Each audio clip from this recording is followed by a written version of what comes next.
Good morning to all. Welcome to the TSN Senior Secondary School. After the summer vacation, it's our first science class. In chemistry, today I am going to explain chapter number 1. The name of this chapter is Solid State Chemistry.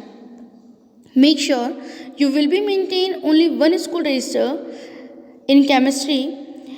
In the starting of the chapter, you will maintain notes, and then after you will be do internal and the external question answer.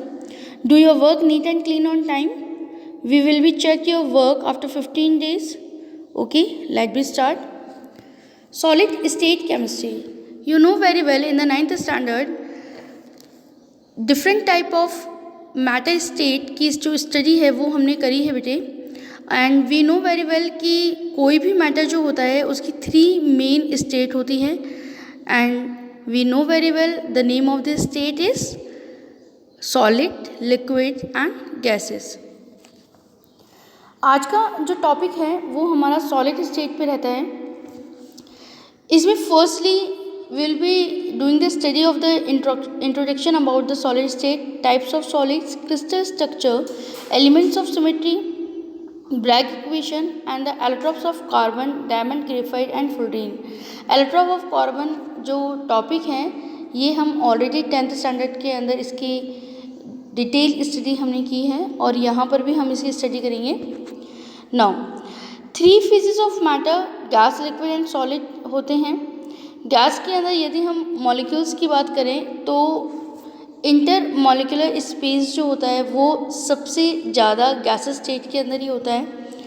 Liquid molecules की यदि हम लोग study करते हैं तो inter molecular space gas की तुलना में थोड़ा सा कम लिक्विड स्टेट के अंदर पाया जाता है.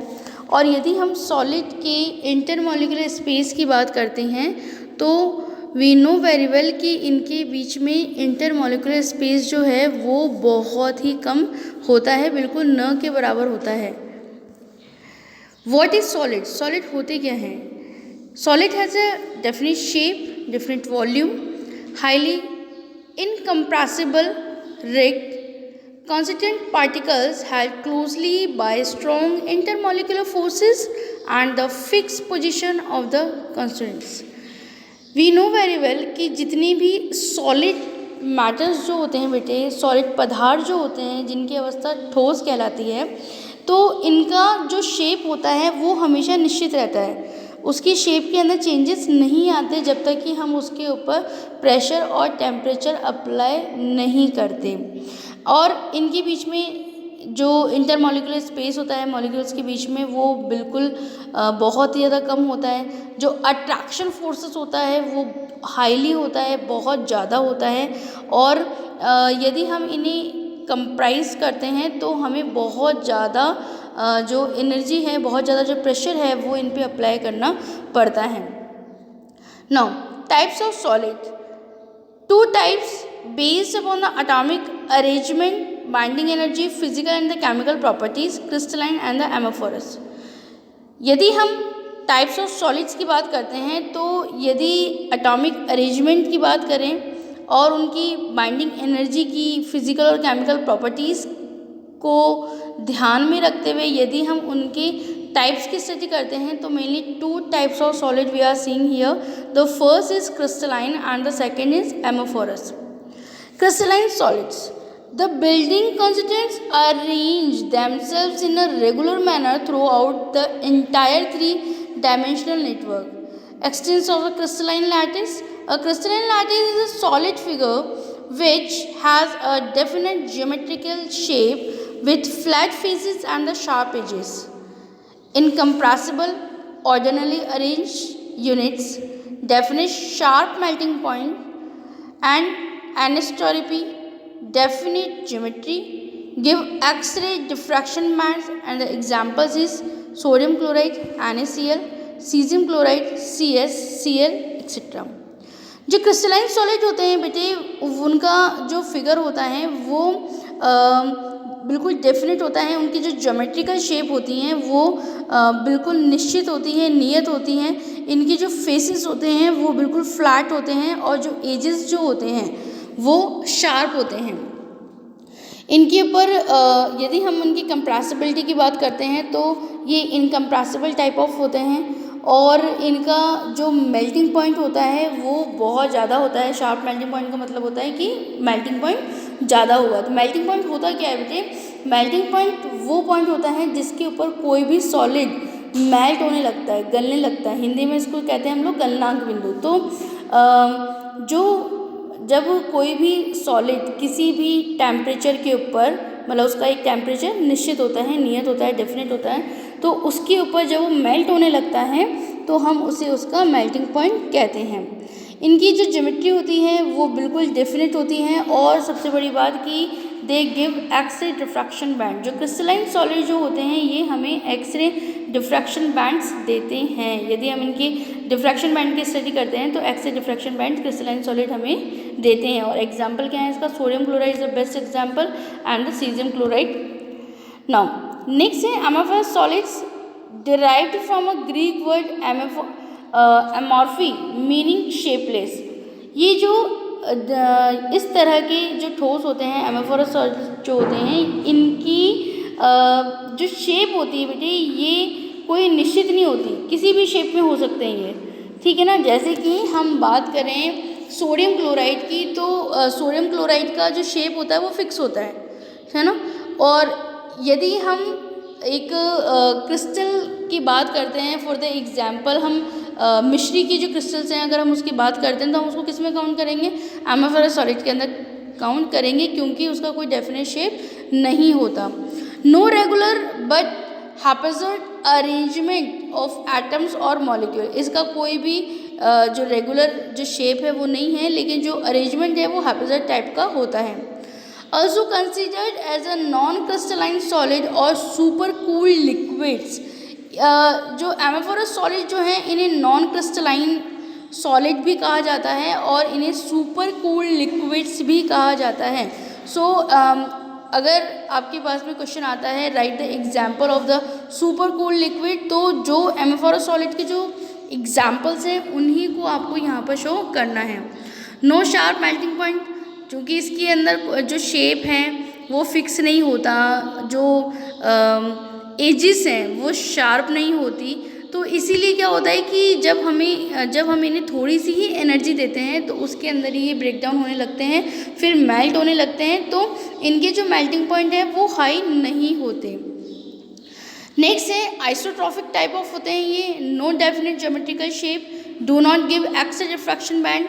तो जो अभी हम लोगों ने प्रीवियस स्लाइड के अंदर स्टडी किया था क्रिस्टलाइन सॉलिड का, तो इसका आपको जो अपोजिट है वही एमोफोरस सॉलिड के अंदर बताना है कि वही इसकी जो ज्योमेट्री होती है वो डेफिनेट नहीं होती, तय नहीं होती, निश्चित नहीं होती, और ये एक्स रिफ्रैक्शन बैंड जो है वो नहीं देते हैं। Then the example is glass, rubber and plastic. Now the next is types of crystal structure. अब हम क्रिस्टल स्ट्रक्चर की बात करें, सॉलिड के क्रिस्टल स्ट्रक्चर की हम लोग स्टडी कर रहे हैं। ये कौन कौन से होंगे? Ionic crystal, covalent crystals, molecular crystal and metallic crystals. तो अब हम एक एक टॉपिक की इसमें स्टडी करेंगे। फर्स्ट है ionic crystals. Lattice points are occupied by positive and the negative ions.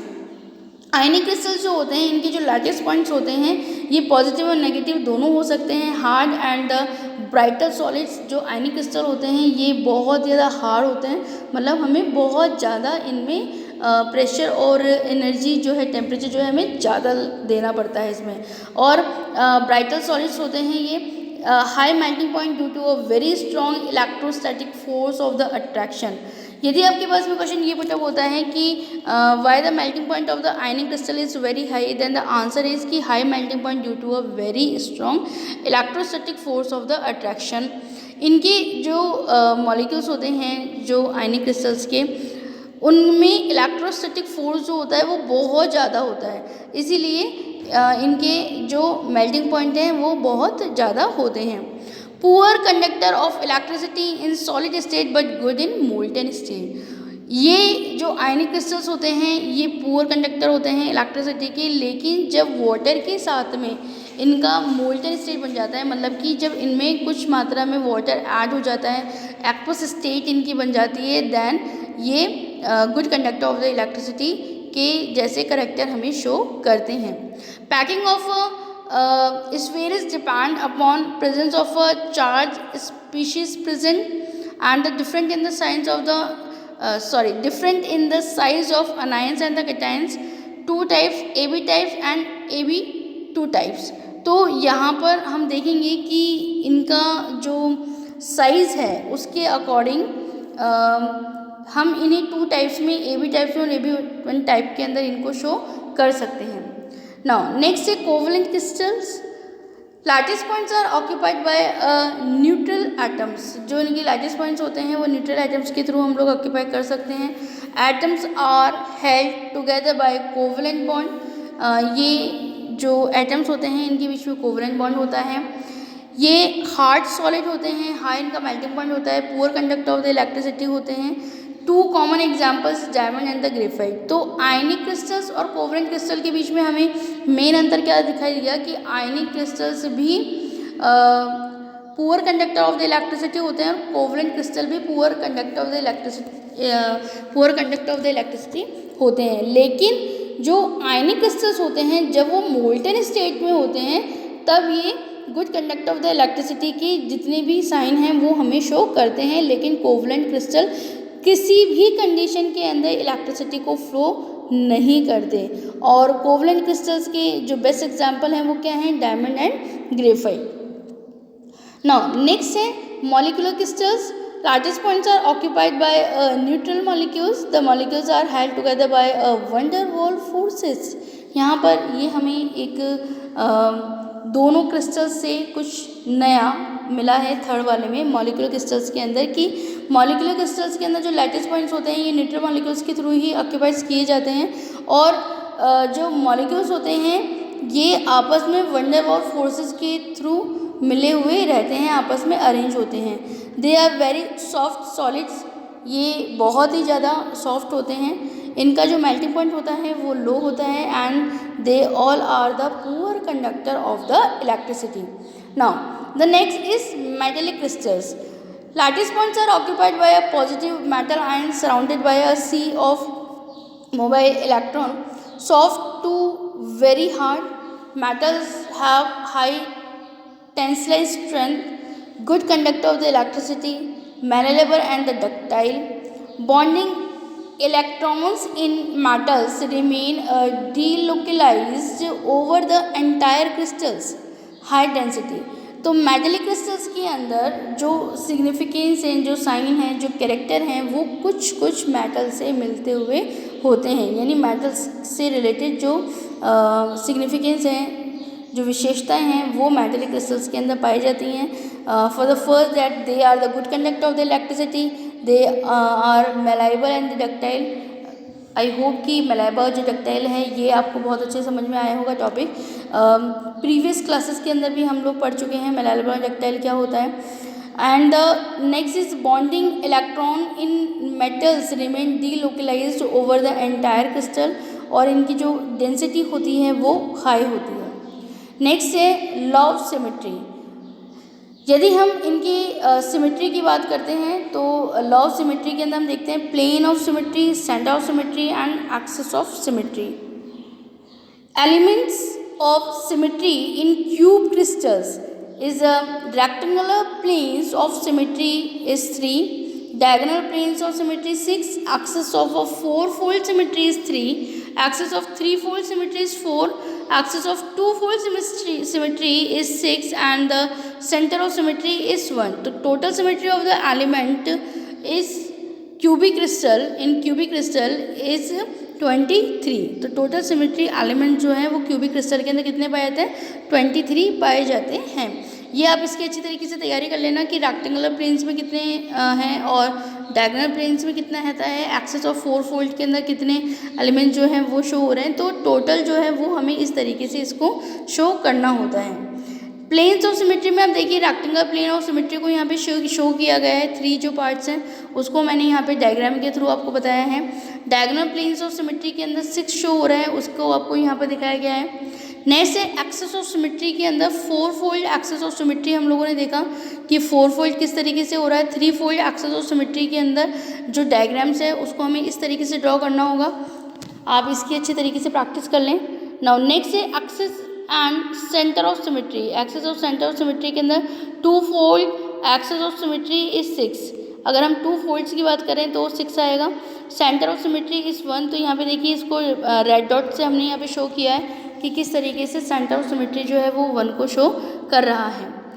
Types of cubic crystals की जो स्टडी है I will be explain to you in a next part. तो जितनी भी स्लाइड्स आपको यहाँ पर शो की गई हैं आप मैं in a notes form I will be available in a PDF form in your group. So आप इसे अच्छे तरीके से नोट डाउन कर लें। डायग्राम जो है वो नीट एंड क्लीन ड्रॉ करें और अच्छे तरीके से इनकी स्टडी करें। Thank you very much.